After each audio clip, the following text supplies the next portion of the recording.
What the fuck?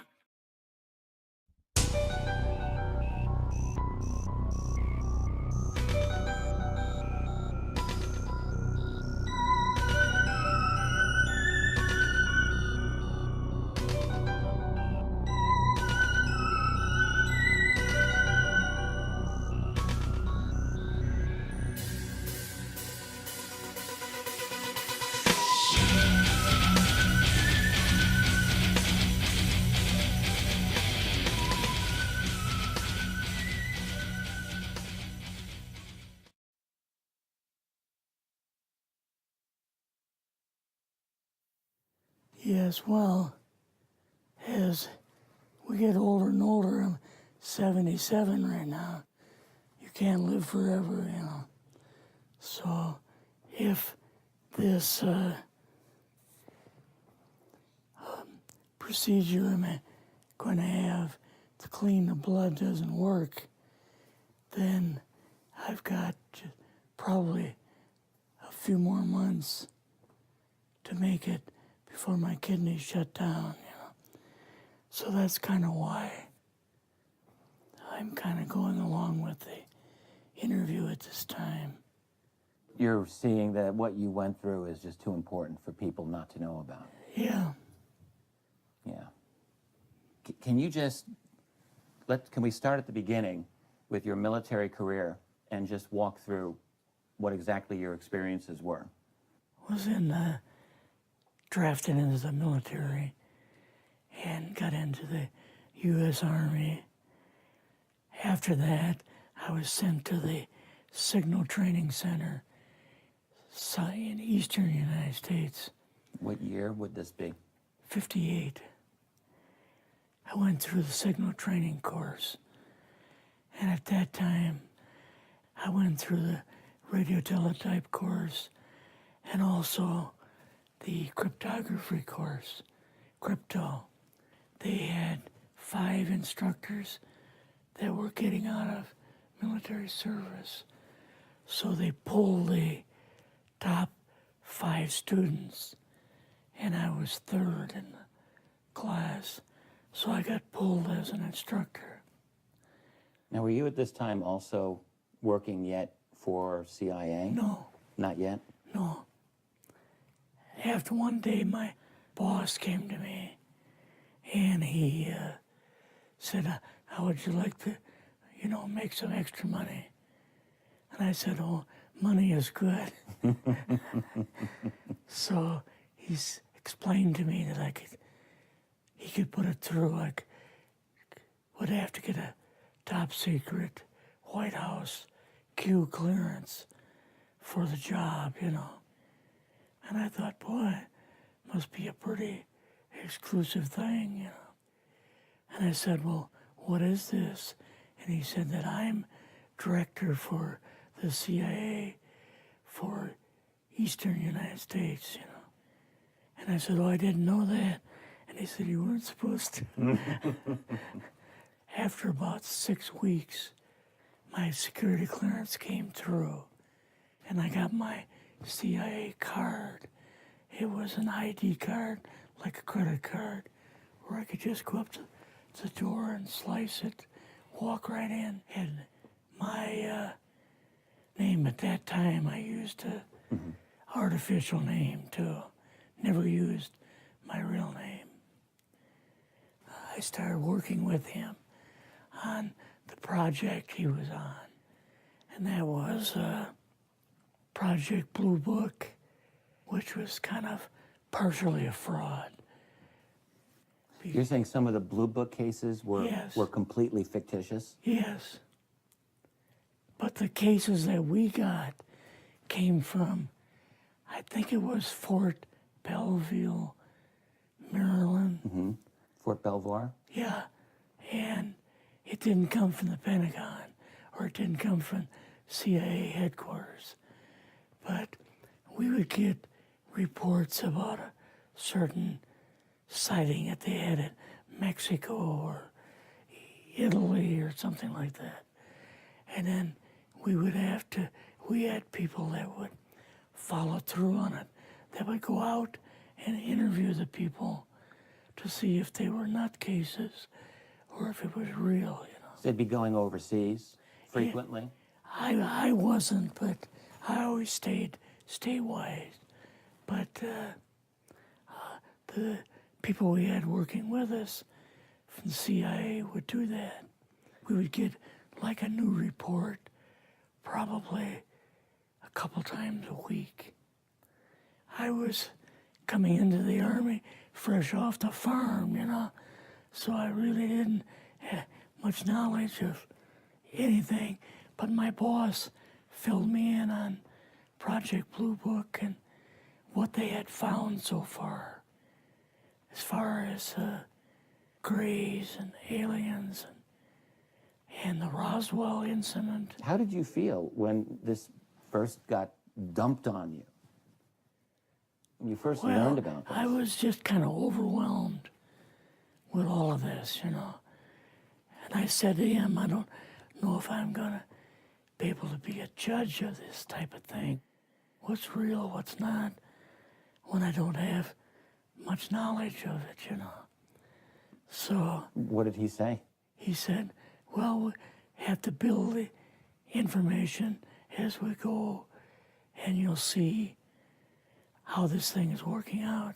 And then the other thing is, of course, you really weren't able to tell family or close friends, obviously. No, I couldn't tell anybody. In fact, I had to take a vow that I wouldn't tell anybody. A lot of it for 40 years, and more of it for 50 years, which is up in 2010. You're doing all this crypto work, you're looking at images, photographs, video. It's 1958, maybe the fall of 58. What happened after this? At that time, the Project Blue Book thing kind of went pot, you know. If you remember, back in those days, they kind of declared it as a nothing, you know. Mm-hmm. Right. And they were telling the world all UFOs are misidentifications, hoaxes, balloons. Psychological issues, whatever. Yes. Yeah. So my boss came to me and he says, we've both got a new assignment. And he says, oh, I said, where are we going? Oh, he says, we're going to the Capitol. We're going to be part of the Eisenhower push. He's trying to find out something about all about these aliens that MJ-12 was supposed to find out, but never sent back reports to him. The MJ-12, the UFO control group, were they calling it MJ-12 at that time? Yes. They called us in, went into the Oval Office, and President Eisenhower was there and Nixon, and they said, we called the people in from MJ-12 from Area 51 and S4, but they told us that the government had no jurisdiction over what they were doing.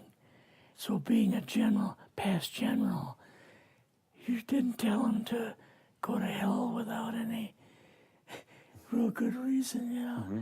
So he said, I want you and your boss to fly out there. I want you to give them a personal message. He says, I want you to tell them, whoever is in charge, tell them that to get in, they have this week, coming week, to get into Washington and to report to me. And if they don't, I'm going to get the First Army from Colorado, and we're going to go over, we're going to take the base over. I don't care what kind of classified material you got. We're going to rip this thing apart. Eisenhower was going to invade Area 51.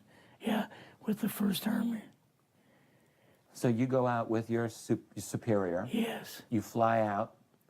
You land. What happens? Can you describe this whole process? What you saw? They took us the 13 or 15 miles south to S4 had like different garage door openings. Okay. And in these garage door openings, they had like different saucer crafts. The very first one had the Roswell craft in. It was kind of crashed up, but apparently every alien that was in it died except for a couple. So you see the Roswell craft, and what are some of the others that you see? Well, the Roswell craft was really strange because it looked like real heavy aluminum foil. We could rock next to it, and you could rock it. The whole thing probably weighed 150, 300 pounds. Could they tell what the source of power was of this craft? Yeah, it was like a reverse gravitational thing of some kind. In fact, one later on, I got the mathematical code for reversing gravity in a 3x5 card. I guess there are different types of grays and so on. How did you see that evidence? Well, at the later on at S4, we viewed the autopsy film, and then the colonel said, "What we've got in here is we're interviewing a gray alien." All right, right there. How did you feel at that moment? Well, I thought, boy, we had no idea we were going to see the real thing. All we saw was film. You had to have a little bit of heart racing at that Yes. moment. My boss was able to go in and had a partial interview with him. So what did this gray alien look like? Could you describe him a little bit? This one looked a little bit oriental. So I'm just wondering if it looked almost human, what about this didn't look human? No, it didn't look human as far as the skin tone and basically the shape of it and the size. How was its head size compared with a normal human, for example? Brain was kind of a little bit bigger. And some of the nose was very, very small. And the ears were just like holes. Mouth was very small. Now, why were they bringing you out here at all, anyway, to see an alien? What was the point? To go back and tell the president they actually had one. So he did not know at this point No, if there was an alien at S4. no.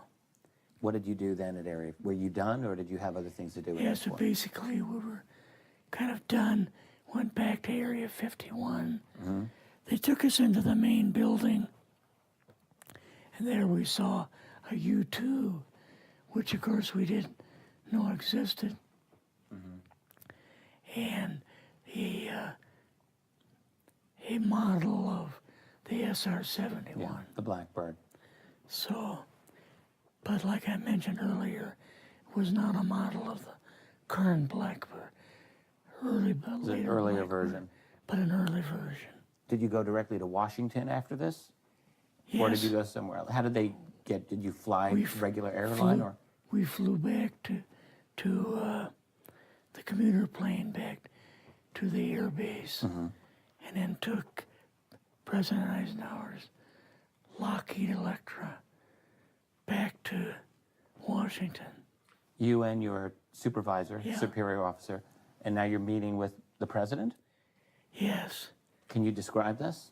Well, we met with him in, the second story of the old OSS warehouse building.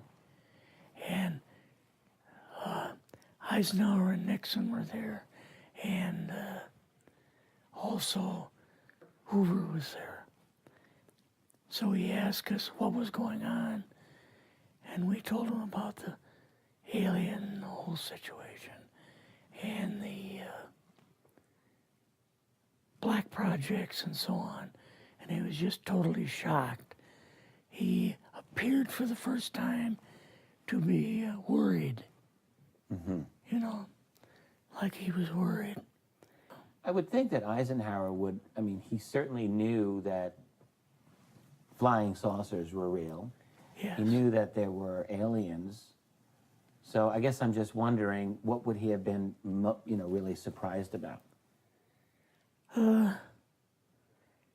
Surprised about the black programs. Eisenhower said, got to keep this thing completely secret. You know, can't talk about this. Your actual name is, the name you grew up with, that was a different name than what you had in the... I never used it in the CIA at all. Now, what about today? You're going on the public record, and this is still sensitive information, even though earlier you talked about, security oaths that maybe expire after a certain period of time. 50 years. But you're still concerned. Linda Moldenhauer's phone call, her phone was tapped, and they got my phone number, and through the telephone company, they're able to find me, and so on. When they found you, what happened? I was going to a grocery store. Two guys in a black suits come out of a black Lincoln town car and came over to see me. And they told me that I'd better not publish anything or talk to Linda about any more things. So at that time, I did, I stopped. That was enough to intimidate you. Yes. Rather remain anonymous. Never show my face on anything. Really, thank you for doing this. Yes, this was, I guess, kind of a good idea because I feel much better having talked about it. I kind of feel like there's a load off my shoulders. Really? Because I had an awful lot of secrets that I had kept over the years.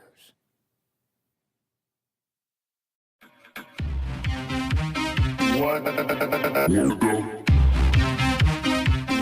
the fuck?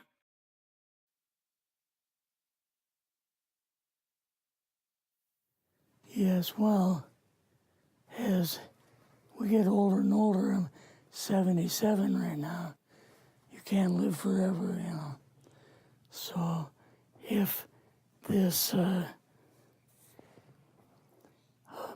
procedure I'm going to have to clean the blood doesn't work, then I've got probably a few more months to make it before my kidneys shut down, So that's kind of why I'm kind of going along with the interview at this time.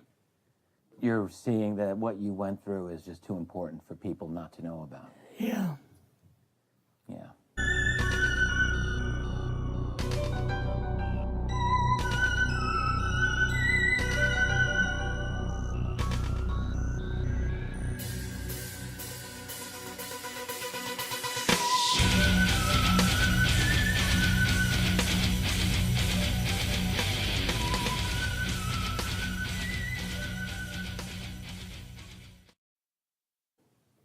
Can you just, can we start at the beginning with your military career and just walk through what exactly your experiences were? Was drafted into the military and got into the U.S. Army. After that, I was sent to the Signal Training Center in eastern United States. What the fuck? What the